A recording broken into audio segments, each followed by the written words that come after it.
Donc, on reprend. Et je vous disais que C3b pouvait également se mettre à la surface de cellules de mammifères, mais là, vous êtes bien fait parce qu'il y a des moyens d'inactiver le C3b à la surface des cellules de mammifères. On verra comment vous faites pour inactiver. Alors, sur la voie d'activation, voie alternative d'activation du complément, un petit schéma pour voir ici comment ça se passe. C3b arrive B. B par D va être transformé en BB. Properdine pour stabiliser. C3 qui arrive ici. Je fais énormément de C3b grâce à C3b BB. Je fais énormément de C3b.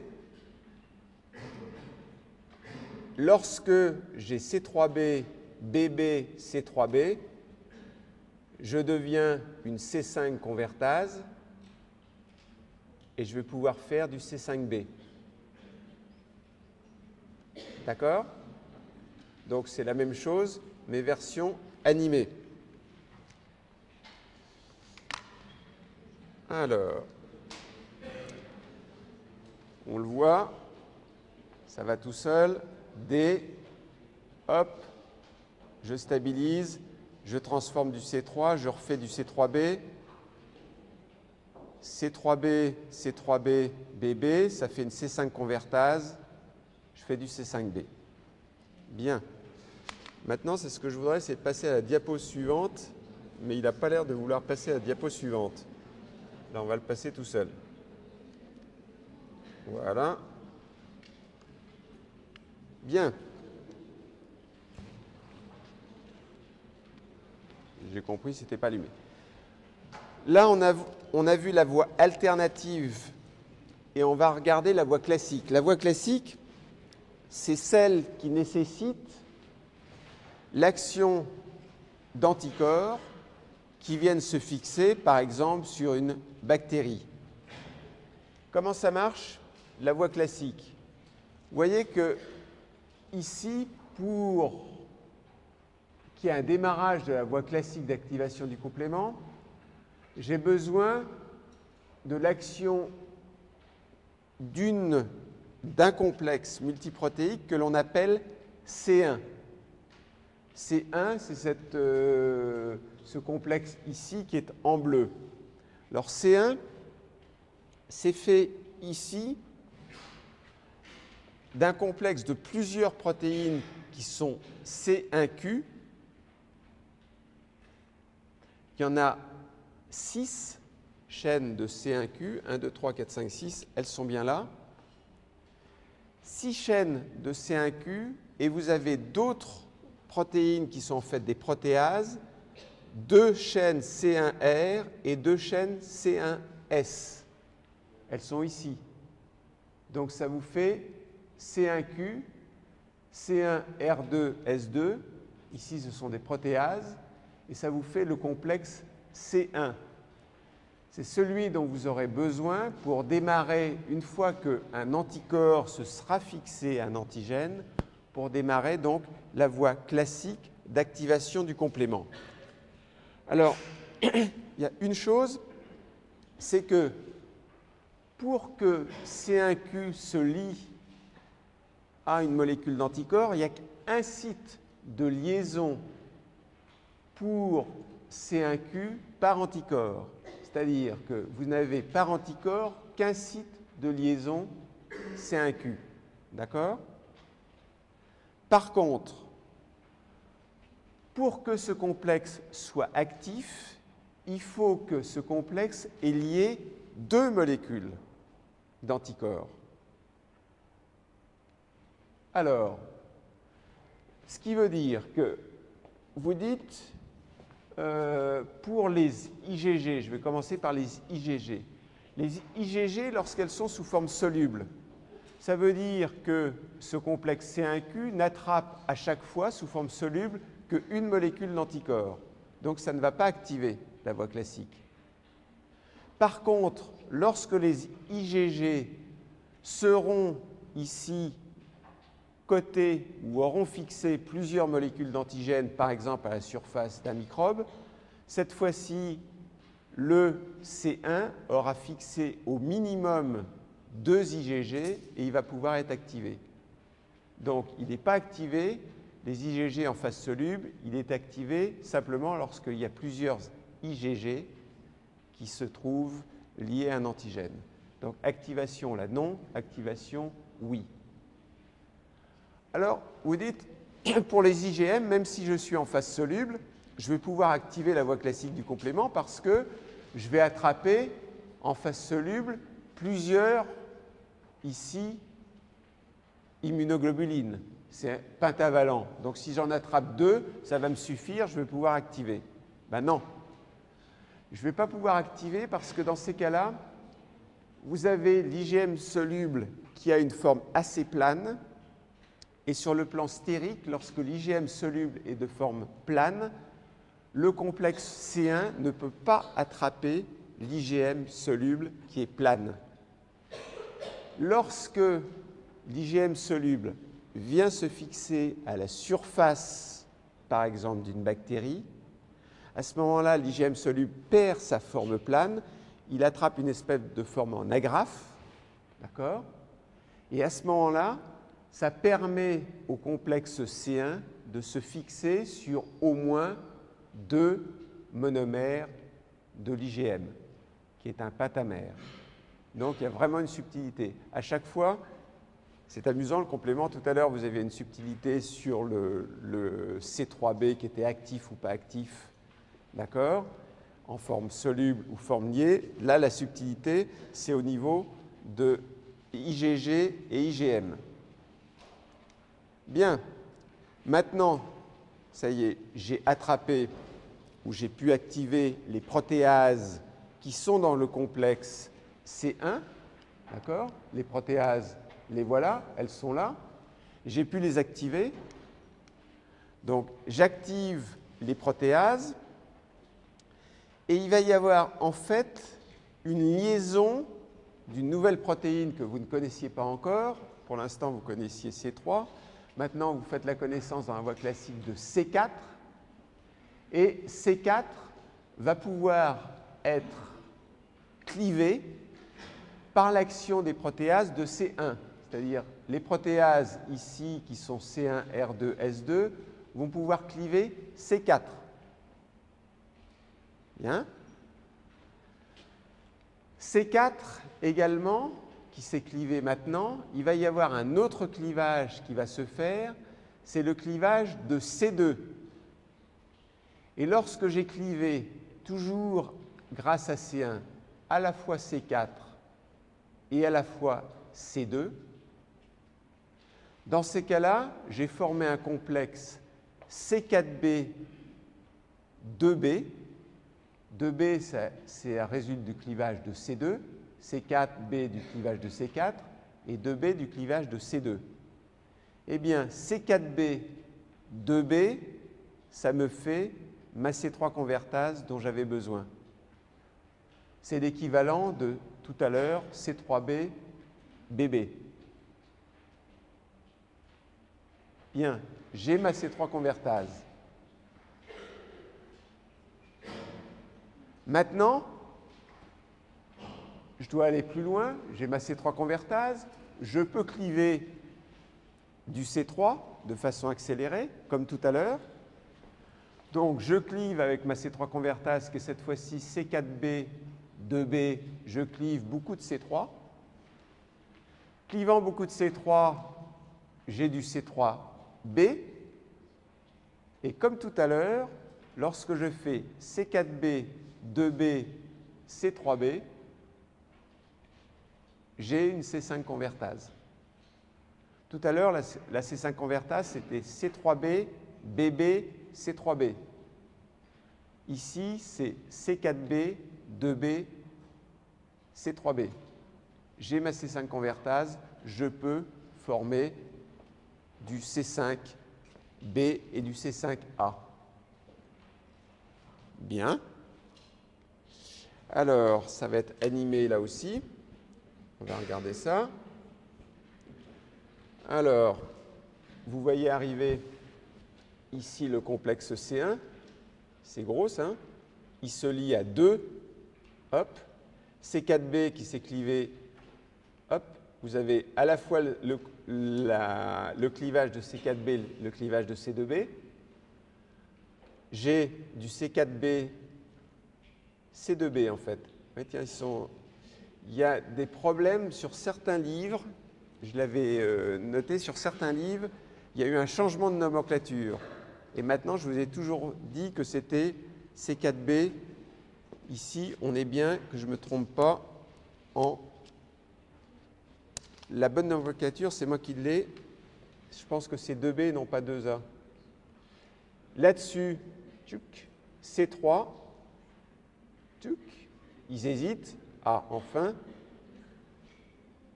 je fais du C3B. Ici, ayant C3B, 4B, il faut que je vérifie si c'est 2A ou 2B, j'ai du C5. Alors, on va vérifier tout de suite. Oui, c'est bien ça. Alors, méfiez-vous, dans certains livres, et notamment dans cette vidéo-là, vous apercevez, la bonne nomenclature, c'est bien 2B ici. Or, dans la vidéo, qu'est-ce qu'ils vous mettent? Ils vous mettent, on la refait, je m'arrête, hop, je la refais. Il faut l'arrêter à l'écran en fait.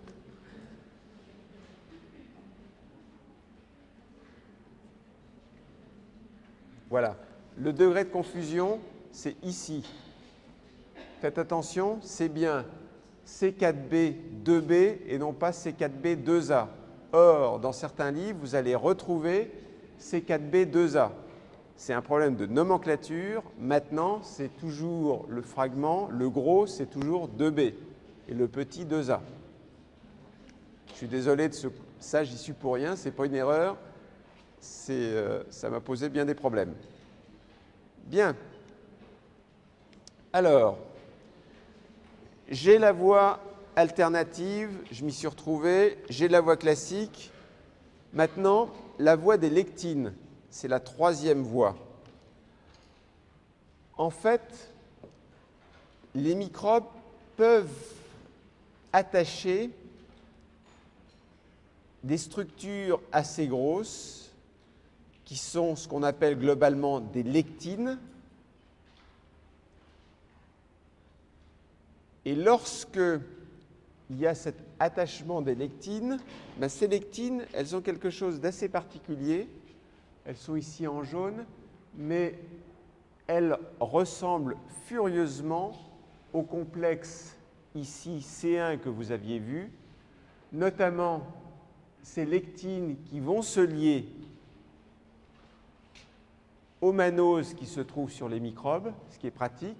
Ces lectines que vous avez ici en jaune, elles ressemblent étonnamment au complexe C1 et elles ont également des enzymes, comme le complexe C1, qui permettent de démarrer la voie du complément et qui permettent notamment le clivage, que l'on avait vu tout à l'heure, de C4 et de C2. Donc, la voie des lectines, c'est assez semblable à la voie classique, sauf que vous n'avez pas besoin ici d'anticorps. C'est simplement la liaison de la lectine aux mannoses sur les bactéries qui vous déclenche cette voie d'activation du complément.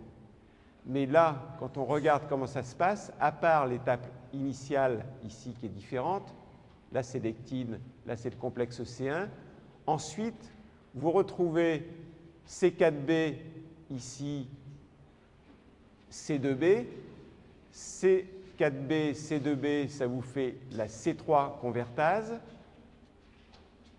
Tiens, il faut que j'inverse ici. Une fois que vous avez la C3 convertase, je clive du C3 et je fais C4B, 2B, C3B la C5 convertase. Ici, il faut que je change quelque chose. Il faut que je mette C4B, 2B. OK. Ici, C5 convertase. Encore une correction à faire. Donc, C3 convertase, C5 convertase. Maintenant, j'ai fait de 3 façons différentes l'activation ou les étapes initiales de l'activation du complément. À partir du moment où j'ai ma C5 convertase, ici, à partir du moment où je suis capable de cliver C5, je suis dans les étapes tardives de l'activation du complément, et ça, ce sont les mêmes étapes. Alors, les étapes finales de l'activation du complément. Étape finale de l'activation du complément, j'ai une C5 convertase, par exemple celle-ci c'est C3B, BB, C3B. L'important, c'est que je suis capable de cliver C5. Étant capable de cliver C5, j'ai du C5B et du C5A. Et là, en fait, C5B va avoir une action sur d'autres protéines, C6, C7, C8. Voilà C6, C7, C8. Et en fait,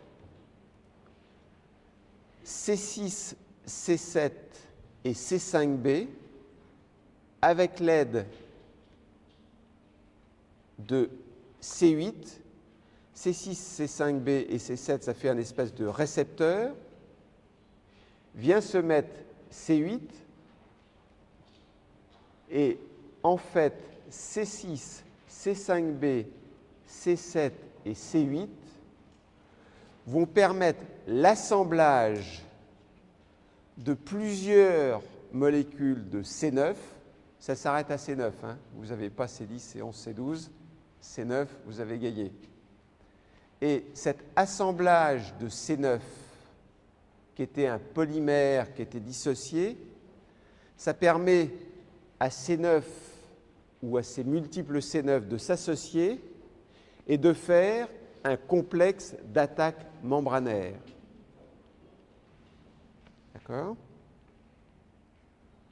Ce complexe d'attaque membranaire, c'est celui qui vous permet en fait de faire des trous dans la membrane d'une cellule cible, un peu comme le système en fait perforine faisait avec les lymphocytes cytotoxiques.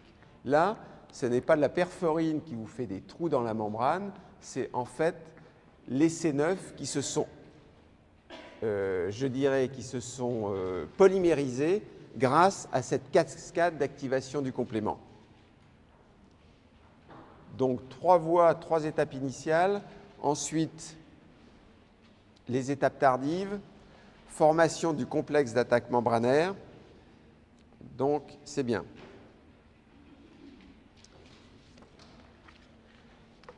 Les pores, on les voit ici.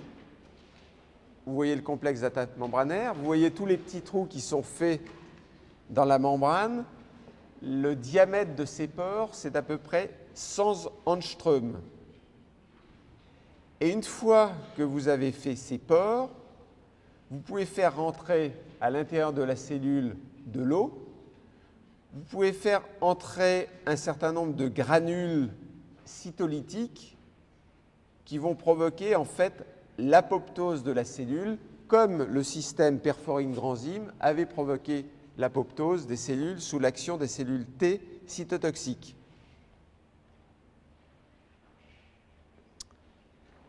Alors, le fait que le système du complément, ça vous fait des trous dans les cellules, ce n'est pas la seule action des protéines du complément. Quand vous aviez fait vos clivages de C3, de C5, vous aviez des petits fragments. Et ce qu'il y a d'intéressant, c'est que vous avez dans votre organisme, on va voir ici toujours un petit dessin animé. C'est grâce à Jean-Rémy qu'il a pu mettre les dessins animés dans le cours. Alors, qu'est-ce qu'on va voir là? On le fait faire. OK.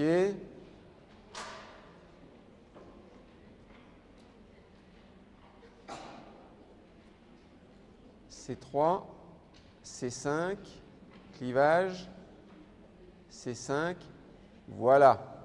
C6, C7 qui arrive, C8, C9 qui se polymérise, voilà. Vous voulez revoir? Une fois encore.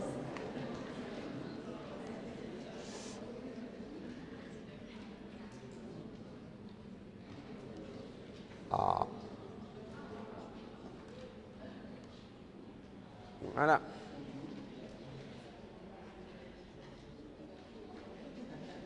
C3. C3. Ah, enfin. Je clive. Maintenant, je vais faire ma C5 convertase. Je clive C5. C5. C6. C7. C8. C9. Hop. Bien. Alors,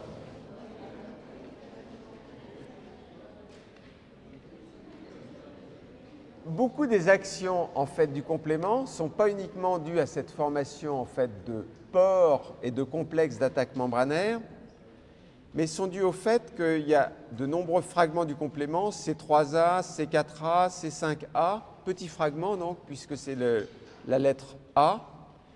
Et pour chacun de ces fragments, il y a en fait des récepteurs. Et un des premiers récepteurs dont on peut parler, c'est en fait le récepteur CR1. CR1, c'est un récepteur pour C3b et C4b. Donc, C3b, vous vous souvenez qu'il était lié de façon covalente, en fait, par exemple, à la surface d'un microbe. Le fait que vous ayez un récepteur CR1, par exemple, sur des cellules sanguines, y compris sur les globules rouges, sur les érythrocytes.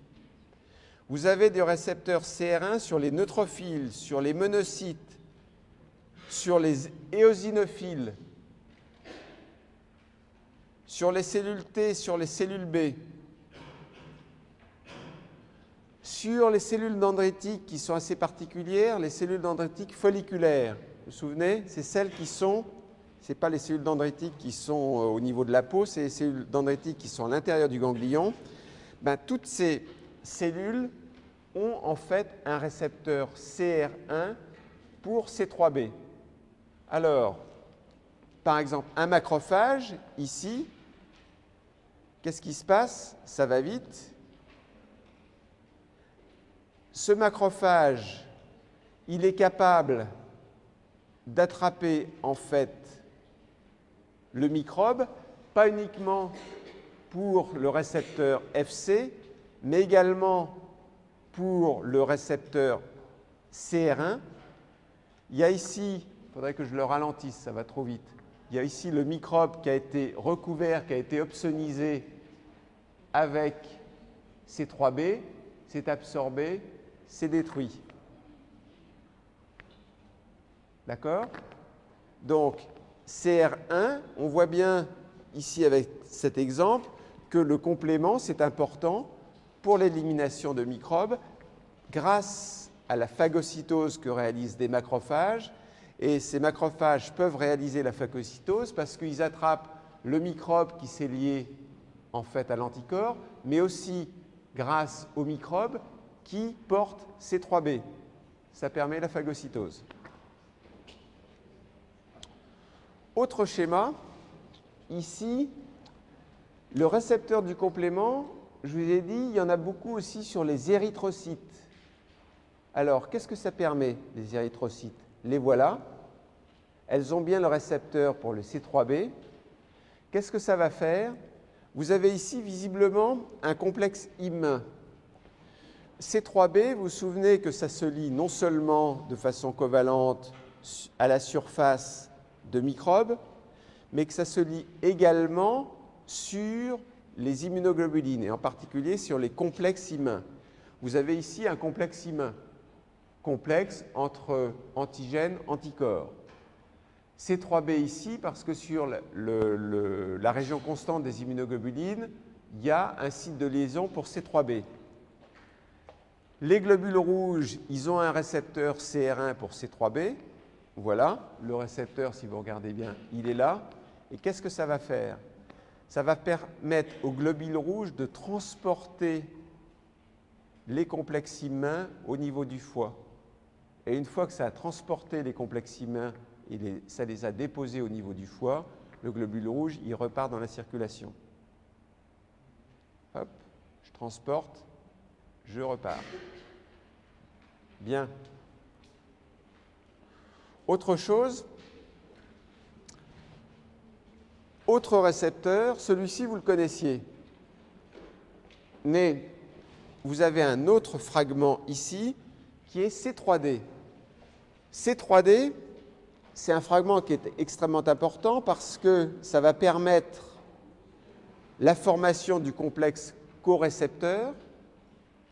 Vous savez que ce complexe corécepteur, c'est extrêmement important pour amplifier en fait les signaux de transduction une fois que l'antigène microbien s'est fixé à l'immunoglobuline de surface. Ça, vous l'avez déjà vu. Par contre, C3d, nouveau fragment qui est apparu, en fait, C3d, c'est un produit du clivage de C3b. Il faut que je prononce bien. Donc C3d, fragment très important de la protéine du complément. Ça vous montre à quel point le système du complément, encore une fois, c'est très important. C3b que vous connaissiez déjà, il peut se cliver lui-même. Il se clive en C3d. Et ce C3d, c'est celui qui va vous permettre de faire l'action du complexe corécepteur sur les cellules B, vieux souvenirs, peut-être que vous l'avez déjà oublié, je ne sais pas, mais vieux souvenirs, en tout cas, et c'est ce qui va permettre en fait d'amplifier le signal d'activation de la cellule B. Et le récepteur pour C3d, d'accord, c'est le récepteur CR2 que vous avez, C3d le voilà, CR2, il est ici, et il fait avec CD19 et CD81 le complexe corécepteur. Donc vous avez déjà vu en fait deux récepteurs pour des fragments du complément, CR1 tout à l'heure qui vous servait de récepteur essentiellement pour C3b, et maintenant vous venez de faire la connaissance avec CR2, très important, qui est le récepteur pour C3d, produit de dégradation de C3b.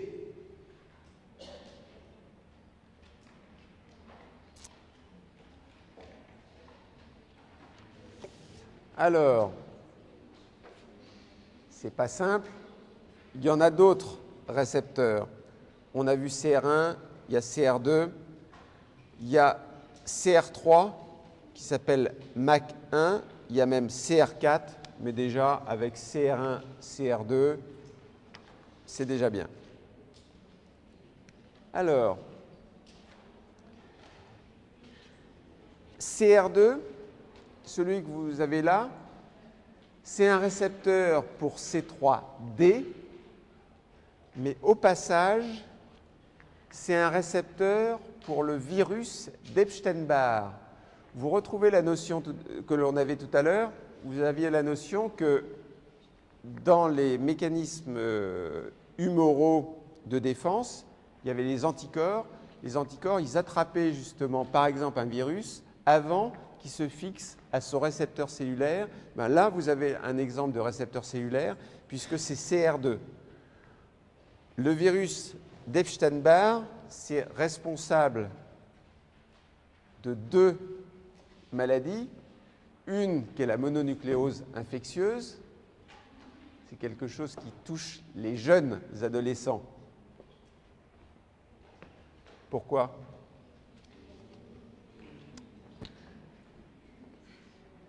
Quand vous embrassez, voilà, pouvez transmettre la mononucléose infectieuse. Et c'est aussi responsable d'une maladie. La mononucléose infectieuse, ça fatigue, hein, mais on s'en guérit. C'est également responsable, en fait, d'un lymphome particulier qui est le lymphome de Burkitt, qui est un lymphome que l'on trouve en Afrique. Donc, CR2, c'est également la porte d'entrée pour ce virus des Stendhal qui est important.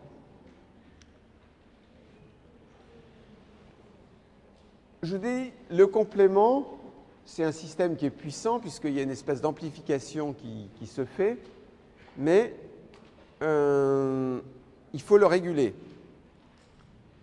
Alors, il y a un certain nombre de molécules qui sont importantes pour freiner l'activation du complément.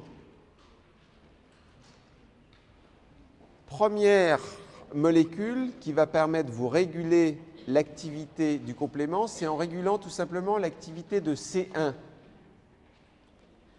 Vous aviez dans le complexe C1 notamment C1R et C1R2, C1S sous forme de C1S2, ce sont des protéases, c'est elles qui vont vous faire le clivage. Eh bien, il y a une protéine qui s'appelle C1INH qui va en fait bloquer l'action de ces protéases. Donc, premier mode d'action, vous empêchez C1R2S2 d'acquérir un potentiel protéolytique. Donc déjà, vous pouvez réguler cette voie d'activation du complément. Au passage, si vous n'êtes pas capable de le faire, ça vous donne une maladie qui est l'œdème angioneurotique héréditaire. Et l'œdème angioneurotique héréditaire, ça vous donne en fait un œdème de la peau et des muqueuses, ça vous donne des douleurs abdominales, de la diarrhée, et ça peut de temps en temps menacer votre pronostic vital par l'obstruction en fait des voies aériennes. Donc on voit comment simplement le fait que vous ne soyez pas capable d'inhiber C1R2S2, ça peut avoir des conséquences qui sont des conséquences qui peuvent être dramatiques. Alors, autre modèle. L'autre modèle, c'est que vous êtes capable, ici, d'inhiber en fait le complexe C3b-BB. Le complexe C3b-BB, c'est la C3 convertase de la voie alternative. Eh bien, il y a un certain nombre d'inhibiteurs avec des noms compliqués, MCP, DAF, CR1, facteur H. Ces inhibiteurs, en fait, déplacent BB de C3b et vous êtes capable, comme ça, d'inhiber la voie alternative. De la même façon, MCP, DAF, CR1, C4b, c'est capable d'inhiber le complexe C4b 2b. Voilà. Comme ça, vous êtes capable d'inhiber la voie classique. Donc, ces molécules sont importantes.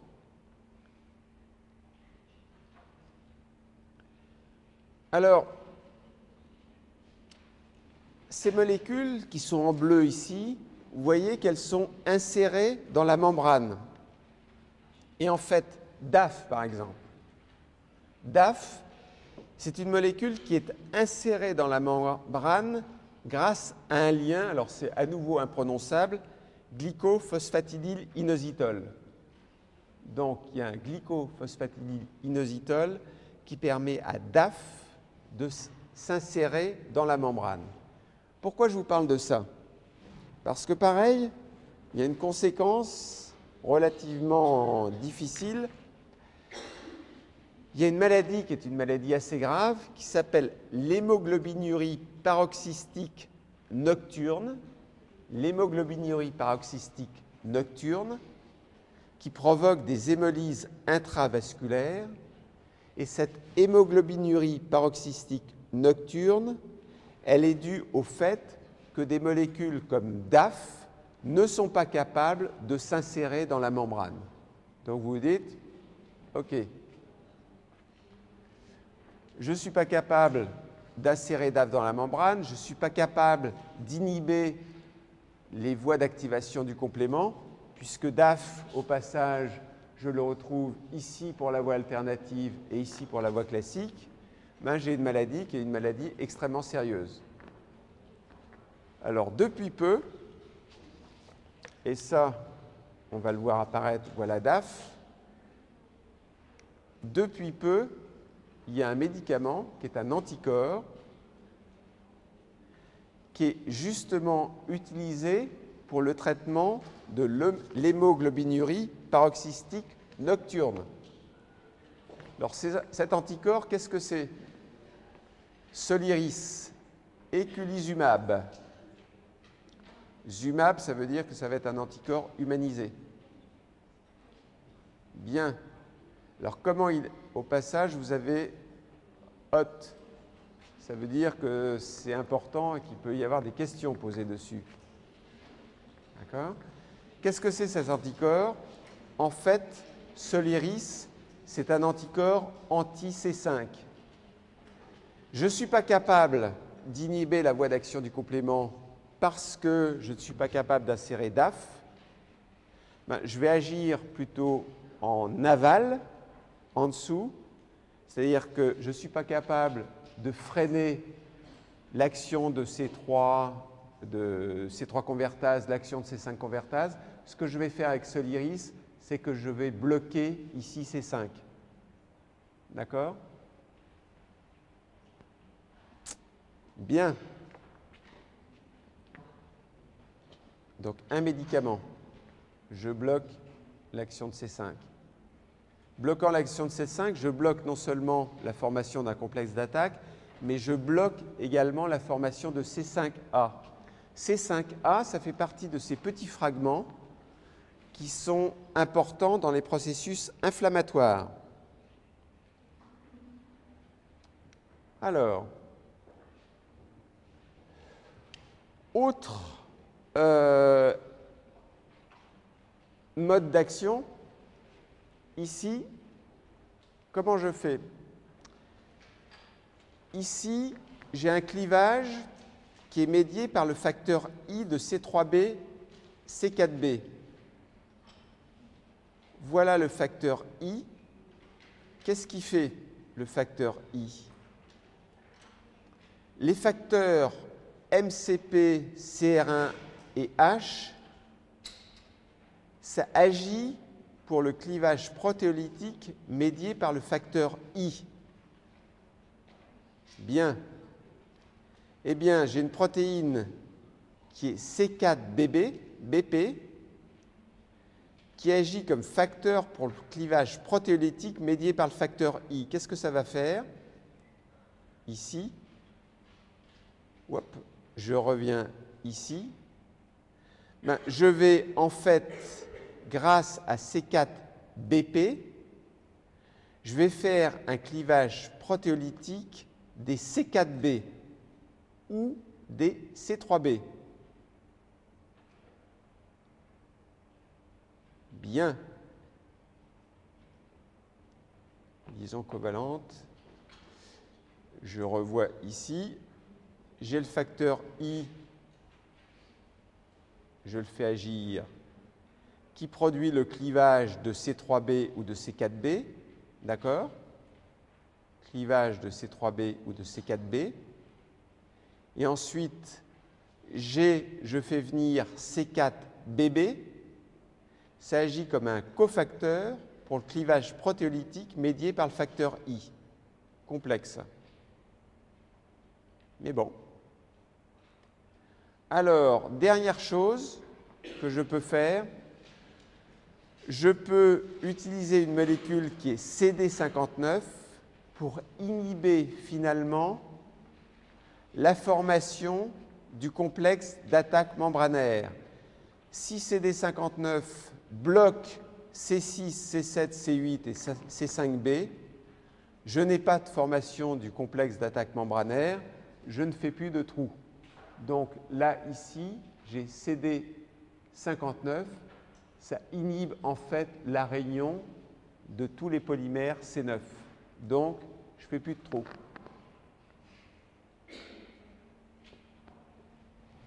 Beaucoup donc de moyens, fort heureusement, pour bloquer à un moment donné la formation de la cascade du complément. Alors, fonction du complément, j'en ai déjà vu un certain nombre. J'ai vu que ça faisait des trous dans les cellules.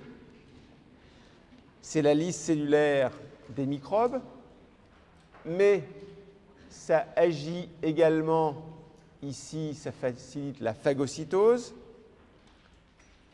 Donc ça promeut la phagocytose. Autre chose, mes petits fragments là, par exemple C3A ou C5A, ceux dont je ne m'étais pas trop occupé pour l'instant, j'étais plus préoccupé par C3B et par C5B. Mais C3A, C5A, tout de même, ils ont le moyen d'activer les neutrophiles. Qui dit activation des neutrophiles va dire destruction des microbes et, quelque part, inflammation. Et non seulement C3A et C5A, ça peut activer les neutrophiles, mais ça active également, en tout cas pour C5A, ça permet, C3A pareil, de recruter et l'activation des mastocytes. Recrutement et activation des mastocytes, on avait vu jusqu'à présent que c'était surtout les IgE. Quand vous aviez vu les mastocytes qui se dégranulaient comme ça, c'était souvent les IgE qui réalisaient ça, sous l'action des T auxiliaires 2. Bien là, vous avez l'action de protéines du complément qui permettent également la dégranulation des mastocytes. Donc le complément, ça permet la phagocytose, ça stimule l'inflammation, ça fait des pores dans les cellules, ça on l'avait vu, cytolyse assurée par le complément, complexe d'attaque membranaire, lyse osmotique du microbe,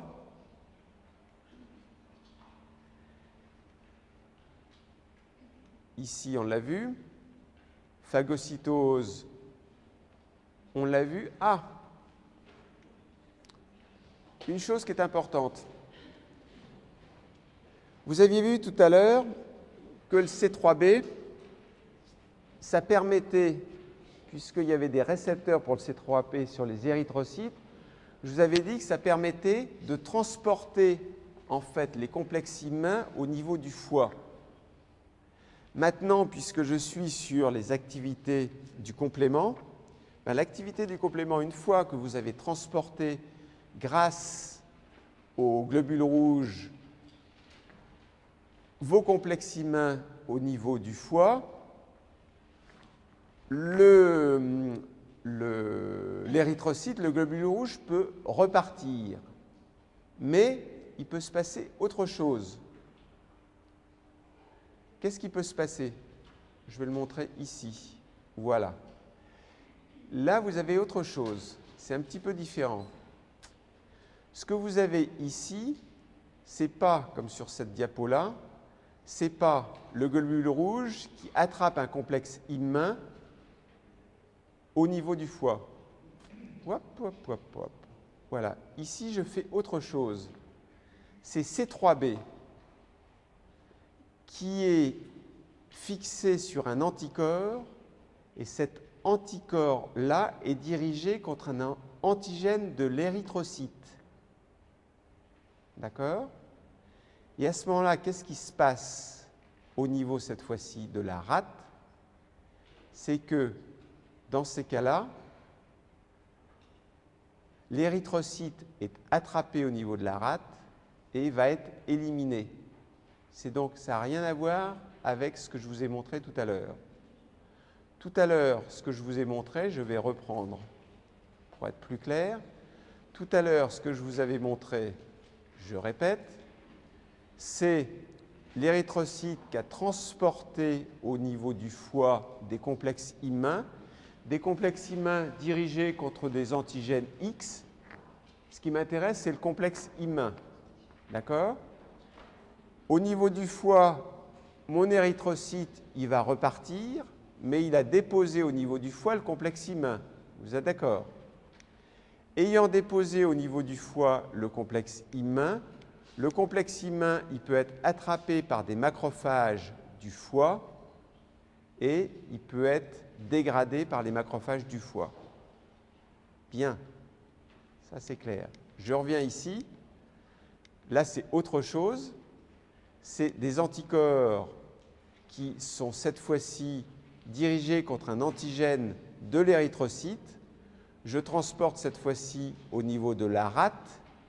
Ce que j'en transporte au niveau de la rate, c'est les hématies et je les élimine. Tout ça, c'est possible grâce au C3b. Si je n'avais pas le C3b, tout ce que je viens de vous montrer, ça ne se serait pas passé. Autre chose, puisqu'on est sur l'action des protéines du complément, on a vu que ça faisait des trous dans les membranes, on a vu que ça pouvait permettre l'activation des macrophages, on a vu que c'était capable de transporter des complexes immuns au niveau du foie, on a vu également que ça amplifiait grâce à ces 3D l'activation des cellules B. Tout ça pour vous dire que le complément, que vous ne connaissiez pas encore, d'après Jonathan, personne n'avait compris ce qu'était le complément, c'est vraiment des acteurs extrêmement importants de l'immunité humorale, puisque le complément, ça se trouve dans les humeurs. Bien. Alors, dernier point, les microbes. C'est comme les cellules cancéreuses. Les microbes, c'est malin. On a vu que les cellules cancéreuses, on le reverra, ça a de multiples moyens en fait pour échapper aux protéines du complément. Donc, ça peut agir par beaucoup de processus différents, notamment les microbes, ils peuvent mimer les protéines régulatrices. Les protéines régulatrices, c'était pour freiner l'action du complément. Vous avez des protéines de microbes qui miment les protéines régulatrices et qui disent à l'organisme, tiens, il faudrait freiner l'action des protéines du complément. Comme ça, moi, microbe, je vais pouvoir agir. Donc, ça mime des protéines régulatrices.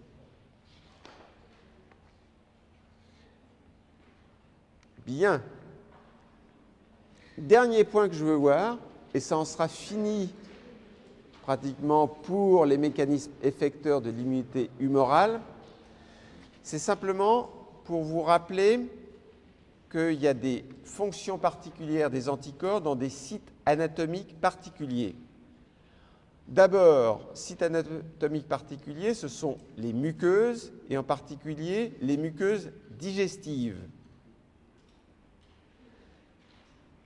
Les anticorps qui sont chargés de bloquer l'entrée de bactéries, de microbes, de virus au niveau du tube digestif, vous le savez, ce sont essentiellement des IgA. Et un des mécanismes de la vaccination orale, ça sera de faciliter la production d'IgA qui va vous bloquer, en fait, l'entrée des bactéries, des microbes dans le tube digestif. Alors là, vous vous souvenez très bien de ça. Les IgA, les voilà, qui sont un dimère. Vous avez ici un récepteur pour les protéines dimériques. Ici, ce récepteur va me faire servir à faire passer le dimère, cette fois-ci, au niveau du tube digestif, et je garde une partie du récepteur. Vous vous souvenez de ça? On répète. Hop, je vais traverser la cellule épithéliale grâce au récepteur pour les immunoglobulines polymériques et je garde une partie du récepteur, ce qui me donne ce qu'on appelle la pièce sécrétoire. Bien. Un adulte normal, allez, 70 kg, ça sécrète 2 grammes d'IgA par jour. Et ça fait 60 à 70% des immunoglobulines que vous produisez dans la journée. Ça veut dire que vous vous préoccupez très fortement de produire beaucoup d'IgA. Donc ça, c'est sur les IgA. On insiste un tout petit peu. Une chose amusante, l'immunité néonatale. Je ne sais pas s'il y a déjà des mamans parmi vous. Mais s'il n'y en a pas, ça va peut-être pas tarder. Alors,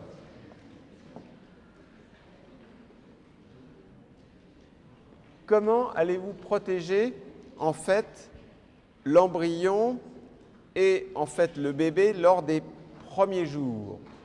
Ben, vous allez pouvoir le protéger grâce aux IgG. Les IgG, ça passe à travers le placenta.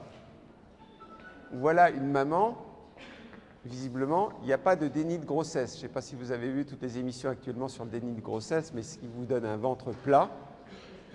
Ici, il n'y a pas de déni de grossesse, vous avez une maman. Vous avez ici, à l'intérieur, un fœtus. Vous avez ici la barrière entre le sang maternel qui est ici et le sang du fœtus qui est là.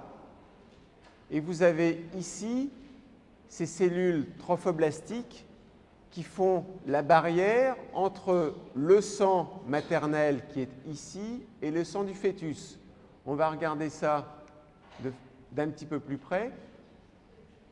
Ici, vous avez, c'est une autre vue, le sang maternel qui est là, le sang du fœtus, il est là.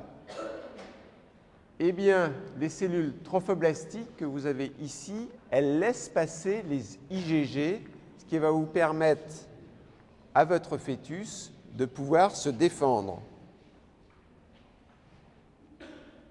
Au moment de la naissance, le bébé, lui, il va être défendu de 2 façons.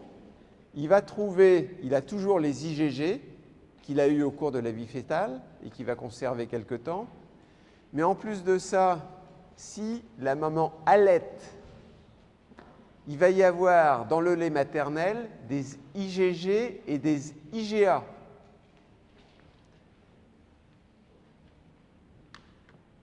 Que ça soit au niveau de la vie fœtale ou que ça soit dans le bébé, ces IgG et ces IgA, IgG pour traverser le placenta, IgA et IgG pour traverser l'intestin du bébé, tout ça se fait grâce à un récepteur qui est un petit peu particulier, qui est un récepteur néonatal pour le fragment Fc des IgG et des IgA. Ça veut dire que le fœtus et le bébé, ils sont équipés d'un récepteur un petit peu particulier pour capter au moment de la vie fœtale les IgG et pour capter lorsqu'il est petit bébé les IgG et les IgA qui va les prendre dans le lait de sa maman. C'est pour ça que c'est bien quand vous allaitez les bébés. Sur ce message, on va en terminer et on va passer à autre chose. À 11 heures? C'est pas vrai. Je ne vois pas passer les heures.